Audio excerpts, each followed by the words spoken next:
le principe de la fable de la grenouille. Oh là là, c'est une fable que j'aime beaucoup. Oui. Parce qu'en réalité, on se rend compte que parfois, on accepte l'inacceptable. On ne se réveille pas suffisamment tôt. C'est-à-dire que, alors la fable de la grenouille, c'est une grenouille qui est mise dans l'eau, au départ un peu fraîche, et puis on met le feu dessous. Donc l'eau tiédit, donc là elle se sent bien, elle se sent merveilleusement bien. Et puis l'eau chauffe de plus en plus, elle se rend compte qu'il fait un peu chaud. Il fait un peu plus chaud, il fait beaucoup plus chaud. Et puis finalement, l'eau se met à bouillir et la grenouille meurt. Et effectivement, cette fable-là représente un petit peu ce qu'on peut faire parfois.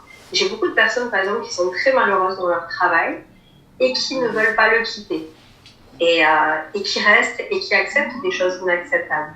Donc ce que je dis, c'est où on communique mieux de manière à ce que ça se passe mieux, ou alors, effectivement, on peut se réorienter à n'importe quel âge, parce qu'on est en capacité à n'importe quel âge de faire plein de choses.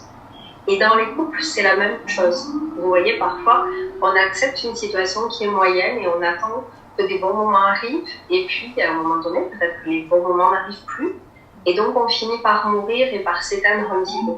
Alors qu'en fait, il faudrait pouvoir avoir la force de sortir du chaudron et de se dire ben non, moi j'ai toutes les capacités de faire autre chose aussi.